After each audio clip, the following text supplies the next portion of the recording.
दीपाली राणा, आप देख रहे हैं योर मनी, पर्सनल फाइनेंस से जुड़ा हमारा बेहद स्पेशल शो जो लाते हैं हम अपने व्यूअर्स की मदद करने के लिए, ताकि जो भी गोल्स उन्होंने डिफाइन किए हैं, पोर्टफोलियो जो बनाया है वो सही है या फिर नहीं, चेंजेस रिक्वायर्ड हैं या फिर नहीं, और अगर नया पोर्टफोलियो बनाने की शुरुआत करनी है तो कैसे करें, किन पोर्टफोलियो में किन फंड्स को जगह दें, क्या स्ट्रैटेजी एग्जैक्टली होनी चाहिए, हर पर्सपेक्टिव से योर मनी में जो हमारे एक्सपर्ट्स मौजूद होते हैं वो आपको एडवाइस देते हैं। तो आप अपने personal finance portfolio building related questions लेकर आ सकते हैं। सबसे पहले नोट कीजिए कैसे आप पार्टिसिपेट कर सकते हैं।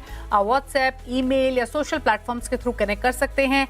व्हाट्सएप नंबर है 7045220000। इसके अलावा हमारी ईमेल है yourmoney@nw18.com। साथ ही आप अपने क्वेश्चंस हमें फेसबुक और एक्स पर भी भेज सकते हैं, #AskAwaz लिखकर। तो यह है तरीका इस शो में पार्टिसिपेट होने का। आज हमारे साथ हैं वाइज इन्वेस्ट के सीईओ हेमंत रुस्तगी। हेमंत जी नमस्कार, स्वागत है आपका। और सबसे पहले इनफैक्ट काफ़ी सारी क्वेरीज हमें मिली हैं, और इनफैक्ट आप क्वेरीज आपने देखी होंगी हेमंत जी, काफ़ी इंटरेस्टिंग क्वेश्चंस हैं। फिर चाहे वो डिविडेंड स्ट्रैटेजी की बात हो या एसेट एलोकेशन की बात हो, तो आज हमें किसी टॉपिक की जरूरत नहीं है, क्योंकि क्वेश्चंस ही काफ़ी इंटरेस्टिंग हैं हमारे व्यूअर्स के आज, जो कि नॉलेज पर्सपेक्टिव से भी बाकी व्यूअर्स को हेल्प करेंगे। तो इसीलिए बिना देरी के व्यूअर्स से करते हैं बातचीत। तो पहले व्यूअर ज्योतेंद्र पटेल गुजरात से हमारे साथ कनेक्टेड हैं। ज्योतेंद्र नमस्कार, बताइए क्या सवाल है आपका, क्या जानना चाहते हैं? हाँ नमस्कार मैम, मेरा पोर्टफोलियो मैंने शेयर किया है आपसे जी। हाँ, तो मुझे ये जानना था, जैसे मेरा IDCW वाला जो स्ट्रेटेजी है वो सही है या नहीं है। मतलब मेरा एक फंड से डिविडेंड आता है वो दूसरे में जाता है, तो और फिर उसका NAV एप्रिसिएशन होता है नहीं होता है, और बाकी सारे फंड के लिए थोड़ा आप मेरे को 10-12 साल के लिए बता दीजिए। तो यानी जो आप डिविडेंड स्ट्रैटेजी आपकी, वो आपकी लमसम इन्वेस्टमेंट में, यानी Mahindra Manulife aggressive hybrid fund से जो डिविडेंड आता है वो आपका इन्वेस्ट होता है HDFC बैलेंस एडवांटेज में, right? Yes yes yes yes. Okay, perfect. और जो आपका एग्जिस्टिंग पोर्टफोलियो है वो है ICICI प्रू टेक्नोलॉजी। अच्छा, आपने सारा लमसम इन्वेस्टमेंट किया हुआ है और कुछ आपका पोर्टफोलियो है। तो पहले मैं लमसम इन्वेस्टमेंट बता देती हूँ जो आपने मेंशन किए हैं। महिंद्रा मनुलाइफ अग्रेसिव हाइब्रिड और HDFC बैलेंस एडवांटेज की तो बात हुई ही। इसके अलावा आपकी lump sum investment ICICI Pru technology में है, जहां 4.25 लाख का निवेश है। एक्सिस फ्लेक्सी कैप में है, जहां 2 लाख का निवेश है। Nippon silver ETF funds of funds है, जहां आपका निवेश लगभग 1 लाख का है। ड्यूटी स्मॉल कैप में भी 1 लाख का निवेश है। 60,000 का लमसम इन्वेस्टमेंट है मेरे एसेट लार्ज और मिड कैप में, 50,000 ICICI प्रू कंजम्पशन में, देन सेमको मल्टी कैप है। आपकी जो सिप चल रही है वो 2,500 रुपए निपॉन इंडिया स्मॉल कैप में, 2,000 HDFC मल्टी कैप में, 1,000 Parag Parikh flexi cap, 1,000 HDFC capital और 1,000 निपॉन इंडिया इनोवेशन। करेक्ट, यही पोर्टफोलियो है आपका? 7,500 की मंथली सिप और 28 लाख का lump sum investment. Yes yes yes, correct. और आपकी अभी पोर्टफोलियो की वैल्यू कितनी है? 28 लाख, 28.5 लाख। ओके, और आपने लिखा है कि 13 साल में आपका टारगेट है 2 करोड़ का। Yes yes yes. इसके लिए कितना तो जो आपने तो yes, जो आप ये 10% स्टेप अप की आपने बात की है, ये 10% स्टेप अप आप SIP पोर्टफोलियो में कर रहे हैं जो हर महीने जहां पर पैसे डाल रहे हैं, या लमसम में भी आप 10% स्टेप अप कर रहे हैं? नहीं, ये SIP वाले में ही करूंगा मैम मैं। Okay, perfect. तो पहले एक एक करके सवाल पूछते हैं। पहले तो हेमंत जी ये बताइए कि ये जो डिविडेंड स्ट्रैटेजी अपना रहे हैं, एक फंड के डिविडेंड को दूसरे फंड में इन्वेस्ट कर रहे हैं, जो कि महिंद्रा मनुलाइफ अग्रेसिव हाइब्रिड और HDFC बैलेंस एडवांटेज है, सबसे पहले तो ये जानना चाहते हैं कि एग्जैक्टली ये स्ट्रैटेजी क्या होती है, हमारे बाकी व्यूअर्स को भी बताइए, और जो ये स्ट्रैटेजी अपना रहे हैं वो क्या सही स्ट्रैटेजी है? जी दीपाली, देखिए यहाँ पे अगर जो भी स्ट्रैटेजी है उसको हमें उस कॉन्टेक्स्ट में देखना पड़ेगा कि आपका गोल क्या है और आपके टोटल समय कितना है। इनके पास, जैसा उन्होंने कहा कि 13 साल का समय है, इनका एक ही गोल है जो है 2 करोड़ का एक कॉर्पस बनाना। 13 साल का जब समय आपके पास है तो ऑब्वियसली आपका जो फोकस है वो इक्विटी फंड्स पे होना चाहिए, क्योंकि वही एक एसेट क्लास है जो आपको ऐसा रिटर्न देगी जो हम बोलते हैं ना कि positive real rate of return, यानी इन्फ्लेशन से ज्यादा आपको रिटर्न मिलेगा, तो वो आपको वहीं पे मिलेगा। और फॉर्चुनेटली इन दोनों चीजें अच्छी हैं इनके पास।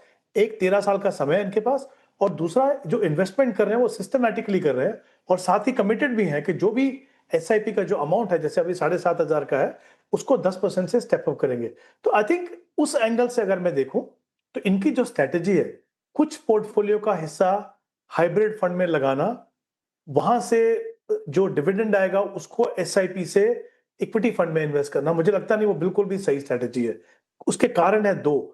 एक तो जैसे मैंने कहा आपके पास 13 साल का समय है, आप इक्विटी में इन्वेस्ट कीजिए, रिटर्न आपको बेहतर मिलेगा एज कंपेयर टू हाइब्रिड। तो आप क्या कर रहे हो, एक तो जब आप हाइब्रिड में पैसा लगा रहे हो 13 साल तक आप उसके रिटर्न के ऊपर आप कंप्रोमाइज कर रहे हो।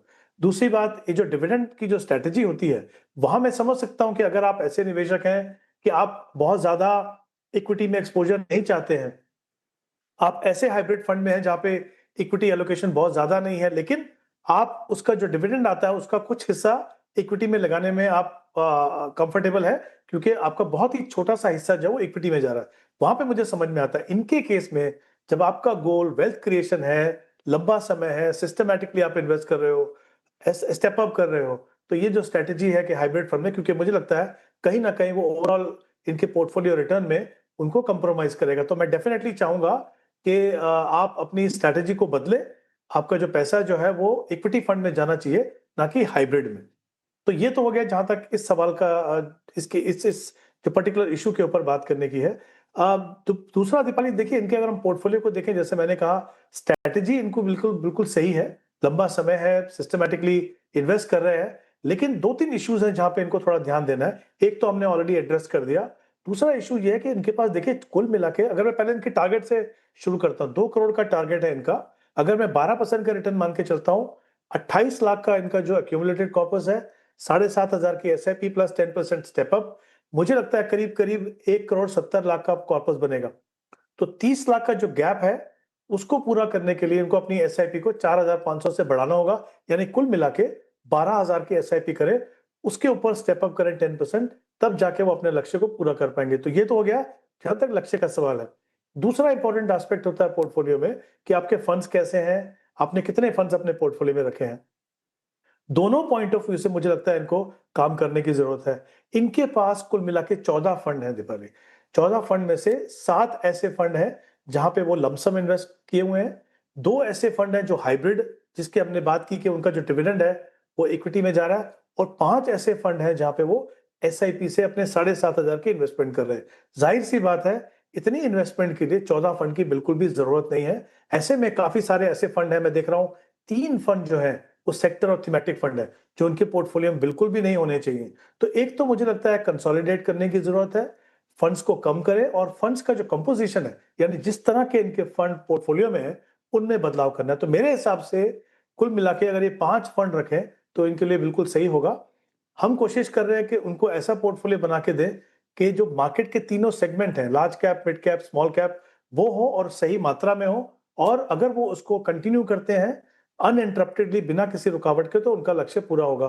तो ये 5 फंड कौन से होंगे? 3 फंड मैं उनको, जो उनके पोर्टफोलियो में नहीं है, उनकी बात कर रहा हूँ। एक मल्टी कैप फंड में कोटक मल्टी कैप, जहां पे 3,000 पे इन्वेस्ट कर सकते हैं। उसके बाद एक मिड कैप में एचएसबीसी मिड कैप, जहां पे 2,000 इन्वेस्ट कर सकते हैं, और इन्वेस्को का लार्ज एंड मिड कैप, जहां पे 3,000 इन्वेस्ट कर सकते हैं। और 2 फंड ऐसे हैं जो इनके पोर्टफोलियो में ऑलरेडी हैं, हमने अमाउंट को थोड़ा सा रीएलोकेट किया है।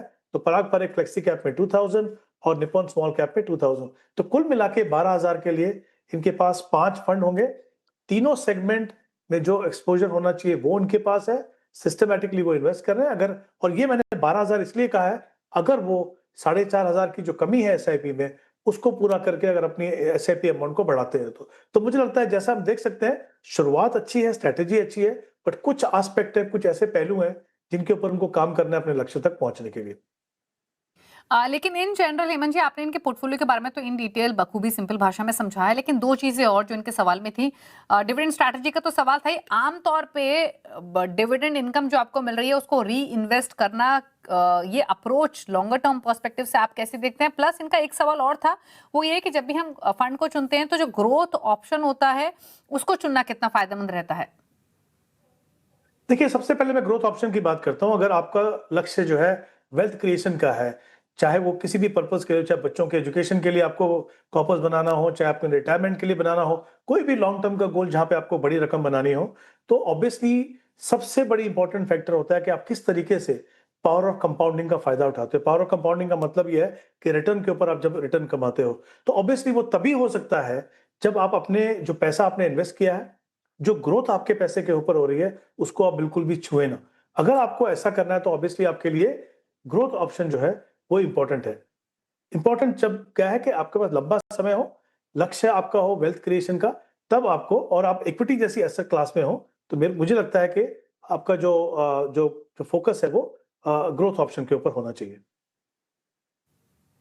ओके, तो ग्रोथ ऑप्शन बेटर रहता है और आपके फंड्स को लेकर स्ट्रैटेजी क्लियरली बताई गई है, आपको निवेश कहाँ करना है। जो 12,000 की सिप आपकी है उसको लेकर भी यानी जो 2 करोड़ का लक्ष्य उसको हासिल करने के लिए 12,000 की सिप आपको करनी पड़ेगी, ये सजेशन आपको दिया गया। एग्जिस्टिंग फंड से 2 करोड़ और बाकी क्या स्ट्रैटेजी रखनी है, किस फंड को लेकर, नया पोर्टफोलियो कैसा होना चाहिए, वो तमाम डिटेल्स आपको अभी बताई हेमंत जी ने, आप नोट भी कर सकते हैं। मैं क्विकली रिकैप भी कर देती हूँ। Invesco large mid cap, Kotak multi cap, Nippon India small cap, Parag Parikh flexi cap और एचएसबीसी मिड कैप, यहाँ 2 से 3,000 के सिप आप कर सकते हैं मंथली बेसिस पे। ये सजेशन आपको दिया गया है। ग्रोथ ऑप्शन हमेशा सही रहता है, ये स्ट्रैटेजी आपको रेकमेंड की गई है। सिद्धार्थ का सवाल लेते हैं। इन्होंने एक सवाल भेजा है ईमेल के थ्रू और 41 साल इनकी उम्र है और काफी साइजेबल अमाउंट के सिप ये कर रहे हैं, which is around 2 lakh rupees. Portfolio की वैल्यू ऑलरेडी 2.24 करोड़ है और 9 साल में 10 करोड़ का लक्ष्य है। अब इन्होंने जो एसेट एलोकेशन किया हुआ है, ये जानना चाहते हैं कि ये अप्रोच इनकी कितनी सही है with the perspective of 10 years, जिसमें 60% इन्होंने इक्विटी में निवेश किया हुआ है 1.34 करोड़, डेट और लो रिस्क में 84.5 lakh rupees which is 38%, then 2% gold silver में विच इज 5.4 लाख रुपीस। तो एक तो इनका सवाल एसेट एलोकेशन को लेकर है और बाकी व्यूअर्स को भी बताएं हेमंत जी आप। प्लस जो इनकी मंथली सिप चल रही है वो 25,000 ईच 6 फंड्स में है, which is Parag Parikh flexi cap, Quant multi asset allocation, Edelweiss business cycle, Bandhan small cap, Motilal Oswal mid cap, SBI contra. फिर इनका जो पोर्टफोलियो है अभी वैल्यू के पॉइंट ऑफ व्यू से 25 लाख हो चुके हैं पराग पारिक फ्लेक्सी कैप में, क्वांट मल्टी एसेट में 18 लाख, 17.5 लाख बंधन स्मॉल कैप में, सिमिलर अमाउंट एसबीआई कॉन्ट्रा में, 14.5 लाख मोतीलाल ओसवाल मिड कैप में, देन 15 लाख एडवाइस बिजनेस साइकिल में। 55 लाख का निवेश है पीएफ, एसएसए, पीपीएफ, एलआईसीज में, 12 लाख एफडी और इमरजेंसी फंड के लिए रखा हुआ है, 17 लाख बॉन्ड्स में है, एनपीएस में मंथली 18,000 है, प्लस इनका 13.5 लाख का कॉर्पस एनपीएस में ऑलरेडी हो चुका है। चाइना ईटीएफ, यूएस ईटीएफ ये भी इन्होंने ले रखा है। तो सबसे पहली बात तो कमेंडेबल है। काफी आज तक हमने क्वेरीज डिस्कस की है हेमंत जी, लेकिन इतने बड़े साइज का पोर्टफोलियो वो भी इतनी प्लानिंग के हिसाब से यूजुअली कम ही देखने को मिलता है। एक एक करके शुरुआत करते हैं। पहले तो सबसे पहला सवाल इनका ये है कि 40 साल के निवेशक के लिए लंबी अवधि के पर्सपेक्टिव से जो इक्विटी एलोकेशन है 60 वर्सेस 38 वर्सेस 2%, क्या ये सही अप्रोच है या इसको बदलने की जरूरत है? पहले इसका जवाब दीजिए सर। देखिए दिवाली, बहुत इंपॉर्टेंट एस्पेक्ट है किसी भी लॉन्ग टर्म इन्वेस्टर के लिए और किसी भी सीरियस इन्वेस्टर के लिए। देखिए इसके 2 तरीके होते हैं एसेट एलोकेशन डिसाइड करने के। एक जो होता है थंब रूल होता है, जिसमें हम कहते हैं कि अपनी एज के हिसाब से आप अपनी प्रोफाइल को बना के उसके हिसाब से अपने एसेट एलोकेशन कीजिए। दूसरा जो वो ज्यादा प्रैक्टिकल वो जो तरीका है वो है कि अपने जो भी गोल्स हैं उनका टाइम होराइजन को आप डिफाइन कीजिए। देखिए सबसे इंपॉर्टेंट चीज यहाँ पे क्या है, जब हम अपने टाइम होराइजन के जो गोल्स के अपने टाइम होराइजन है उनको हम डिफाइन करते हैं, तो मान लीजिए आपका जो शॉर्ट टर्म का जो गोल है उसमें आपको कैपिटल सेफ्टी के ऊपर ध्यान देना है।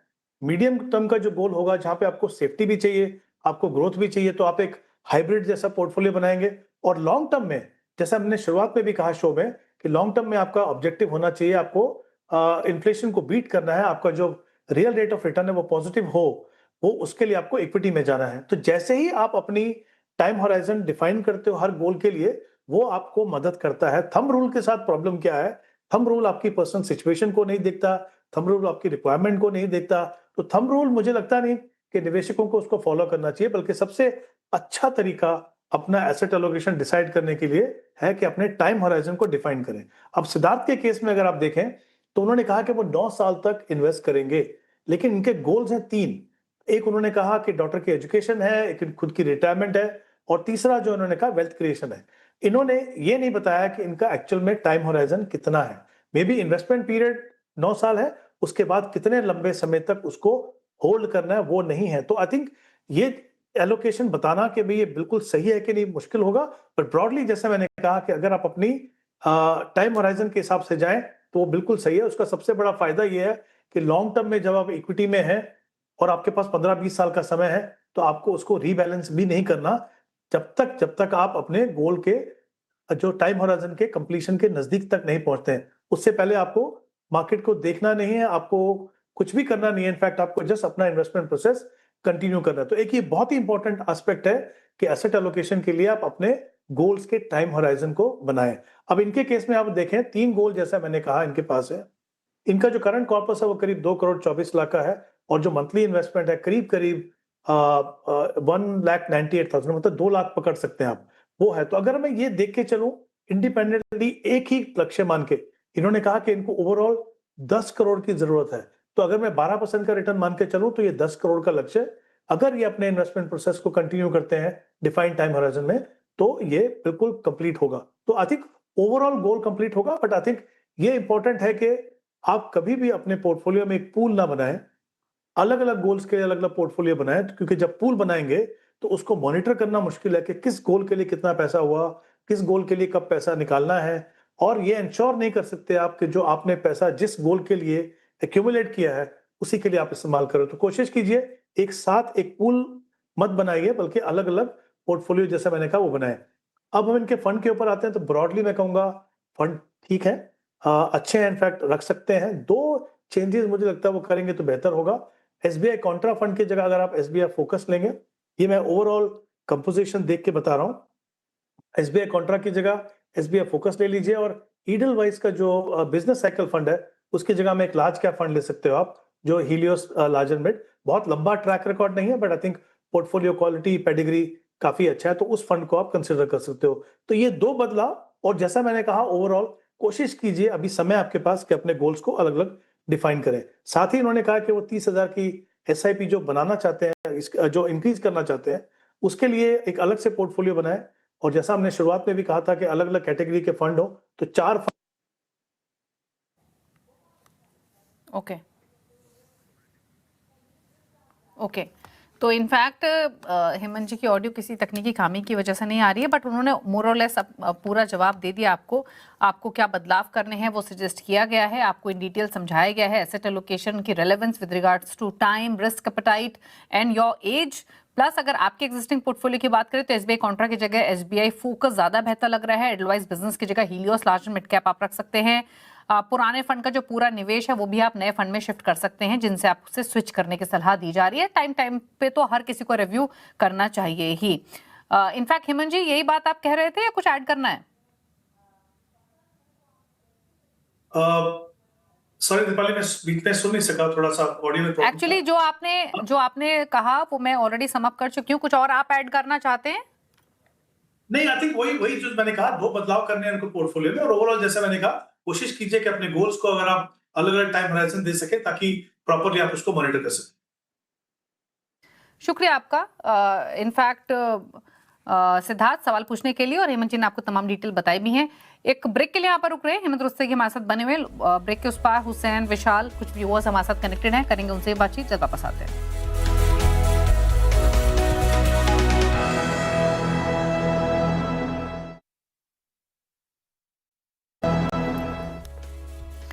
आप देख रहे हैं योर मनी, मैं दोस्तों के हमारे साथ बने हुए आप एक क्वेरीज को आंसर करने के लिए। बात करते हैं कुछ और व्यूअर्स से, और सवाल पूछने के लिए अगले व्यूअर हुसैन हमारे साथ हैं पश्चिम बंगाल से, और इनका जो पोर्टफोलियो है वो 8,000 की सिप का है मंथली बेसिस पे, एडिशनल 12,000 की सिप ये करना चाहते हैं, जिसमें जो एग्जिस्टिंग पोर्टफोलियो है वो पारंपरिक फ्लेक्सी कैप 4,000 पर मंथ, बंधन small cap 2,000 per month, and Axis small cap again 2,000 per month.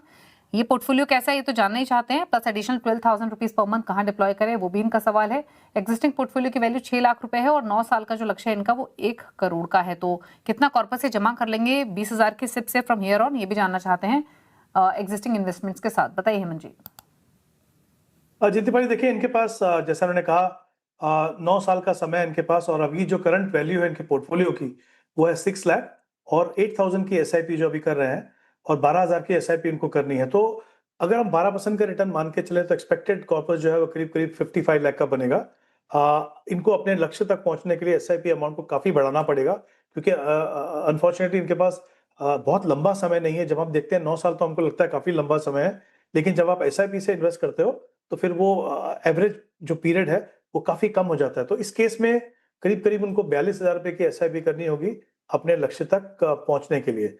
अब अगर हम इनके फंड्स की बात करें तो इनके पास 3 फंड्स हैं अभी।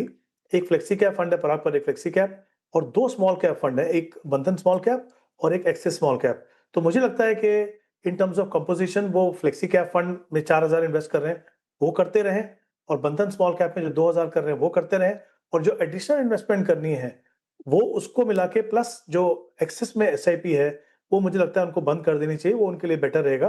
दो स्मॉल कैप फंड की इनको जरूरत नहीं है, तो वहां पे एक कोटक मल्टी कैप फंड लीजिए जिसमें आप 6000 इन्वेस्ट कर सकते हो, और एक मिड कैप फंड एचएसबीसी, ये 2 फंड की हमने पहले भी बात की, उसमें 4000 इन्वेस्ट कर सकते हो, और इन्वेस्ट को लार्ज एंड मिड में 4000। तो कुल मिला के ये जो 20,000 की एसआईपी है ये कुल 5 फंड्स में रहेगी। और जैसा मैंने कहा कि गैप है वहां पे, उनको अपनी एसआईपी बढ़ानी होगी या फिर उनको अपना जो टाइम होराइजन है उसको थोड़ा लंबा करना होगा। ओके, बात करते हैं अब अगले व्यूअर से। विशाल हमारे साथ हैं कट से सवाल पूछने के लिए। विशाल नमस्कार, बताइए अपना क्वेश्चन, क्या जानना चाहते हैं? हेलो, बताइए क्या सवाल है आपका? मैम मेरा 4 SIP है 4,000 का, बंधन स्मॉल कैप, पराग फ्लेक्सी कैप, ओके, और इन्वेस्को इंडिया कॉन्ट्रा फंड, और HDFC मिड कैप। ठीक है, 2 लाख क्या जानना चाहते हैं आप? 10 साल का लक्ष्य मुझे 1 करोड़ जानना है। ओके, पूछ लेते हैं हेमंत जी से। तो हेमंत जी, इन्होंने अपना पोर्टफोलियो तो बता दिया आपको, 4000 ये 4 फंड्स में डाल रहे हैं, 16,000।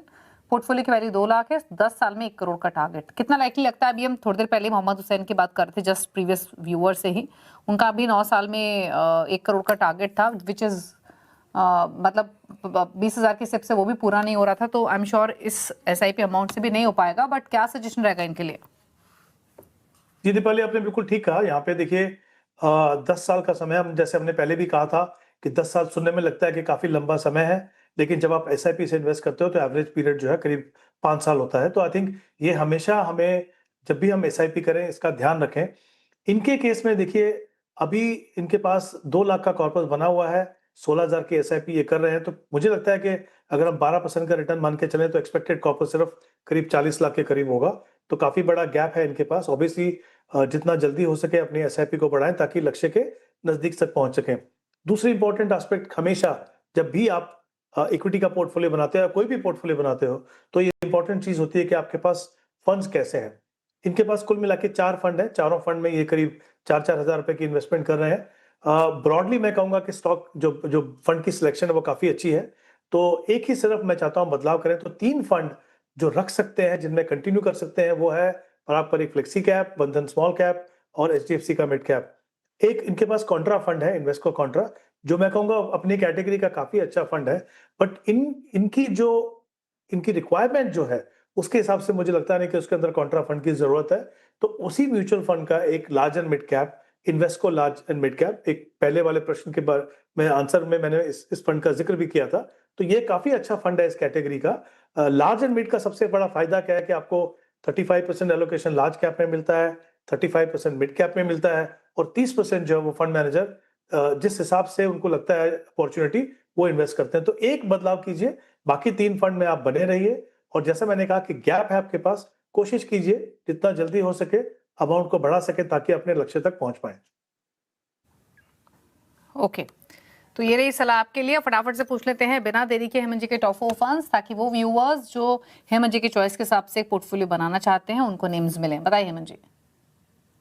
जी, डाइवर्सिफाइड कैटेगरीज में अगर हम शुरुआत करेंगे तो हम कहेंगे मल्टी कैप में आप कोटक मल्टी कैप ले सकते हैं। मिड कैप में जैसे हमने बात की कि HSBC मिड कैप देख सकते हैं, और स्मॉल कैप में बंधन स्मॉल कैप, और एक लार्ज एंड मिड में इस फंड के बारे में हमने पहले भी बात की थी, Helios large and mid cap. ये 4 फंड है। जैसा कि आप देख सकते हैं डिफरेंट मार्केट सेगमेंट में आपको एलोकेशन बराबर से मिलेगा और अच्छा ट्रैक रिकॉर्ड है। हालांकि हीलियोस का ट्रैक रिकॉर्ड बहुत लंबा नहीं है, बट पोर्टफोलियो क्वालिटी काफी अच्छा है।